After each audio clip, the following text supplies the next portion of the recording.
li ci yéen kaay dañ ci ànd ak Hadj Assane Gueye. yéen kaay yëpp daanaka xëy tey nguur gu bees gi Sénégal enquête xëy ne le grand chamboulement lépp le président Macky Sall ci seen gis-gis wëlbati ak fukk ak juróom-ñetti ministre yu bees ñi des ca soppi toogu ak ñi génn bokk na ci ñooñee génn Ismaïla Madior Fall Pape Abdoulaye Seck Mary Teuw Niane Abdou Latif Coulibaly Mame Mbaye Niang di nag ay départ yu nu xaarul woon ci gis-gisu enquête yéen kaay observateur moom duppee mbir yi poisson d'avril ak ñu ne kurpañ yu bon yu Macky Sall yónnee gaaña ñaar fukk ak ñaari ministre yu nu dog seeni bopp observateur jàpp nag ci coppite yi ak dindik poste premier ministre ne waxi dauphin moom di kiy wuuti ji ëllëg Macky Sall tegul na ci suuf Amadou Ba mënu jële économique finance yóbbu affaires étrangères yéeni kaay bu groupe Futurs Médias moom da koo jàppee ku nu gàddaayloo le quotidien di ñu leeralal ne ministère ba ñu dénkoon ko moom sëñ Ba dañu ko léegi def ñaar muy économie fii ak finance ca wet ga des yéeni kaay bi waxit ci ñëwaatug Mactar Cissé ak yegsik Amadou Hott le quotidien moom seetlu nag ne transhumants yi fayeekuunu yéeni kaay bi di réew mi di ko fellu ca naan transhumants yi kay dañ leen a zappé la tribune xëy di jàngat li waraloon matu gi metti démb ci soxna si ngir wasin nguur gu bees bokk na ci ñu ne yaatuwaayu Benno Bokk Yaakaar président Macky Sall amul woon pexe beneen lu may tibb ca biir waaye segg nag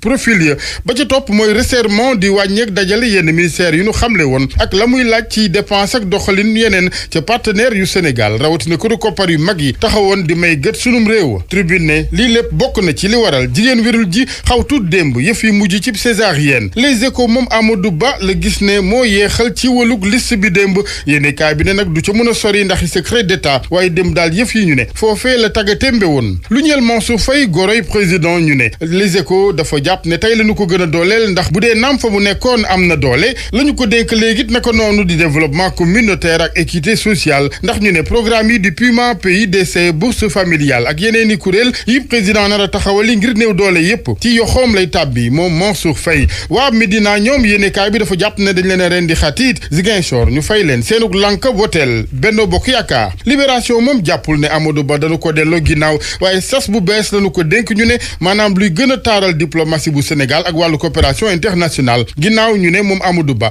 bi mu tegee ci raay bi PSE plan Sénégal émergent Mactar Cissé libération ne ginnaaw bi mu génnee ci lëndëm ak jafe-jafe kërug Sénélec gi léegi pétrole ak gaz bi ci réew mi lañu ko dénk nguur gu bees gi nag ak fanweer ak ñaari ministre bokk na ca fukk ak juróom yuy soog a dugg ñetti secrétaire d'État yéenikaay bi di source aané resserrement de la ñu waxoon dig wàññi waaye ñoom lañu gis mooy ak taw yi maanaam élasticité lu ñeel Mohamed Boun Abdallah Dionne yéenikaay bi ne yëf yi du saf nag liir bu dellu maanaam morne ndax xuppaluwaat ci poste premier ministre boo xamante ni biir na ko ni fileeki fan wala diir bu gàtt ñu rayaat poste boobee ba nu ko jox bees ne poste du secrétariat général ci présidence de la république mu boole ko coupe ministre d'État le quotidien moom jàpp ne Macky Sall dafa dekkilaat Jean Collin leneen ne ay xibaar ci yéenikaay yi di wàllu xew-xewu jamono ak paate ga woon ci kër Massa source aané que jame woon ba bakkan rot jébbal na boppam yoon ne mooy ki def moo war lit ñu ne ñu daal di libéré Tafa Aw mi nu ci jàppoon ki raye observateur ne Jibril Diop la tudd ginnaaw bu mu xamle ne mooy ki raye bàyyi ja ci boppam moo daal di jàpp ca loxo yi yóbbul ko gendarmerie ci Sud Quotidien lu jëm ci bëccëg gënu jagleel ndaw ñi kilifa jàng bu Sénégal Monseigneur Benjamin Ndiaye moom yëkkati kàddu jëmee ci ndaw yi Sénégal mu ngi leen ci woo ci tuub la tribune moom xëy dem ci jabootu Maam Limaamu Mahdi Laay ak appel gi nu fa doon màggal ñëwaat foofee ci kàddu ministre intérieur Aly Ngouille Ndiaye doon xamal kilifa Yoff ne président Macky Sall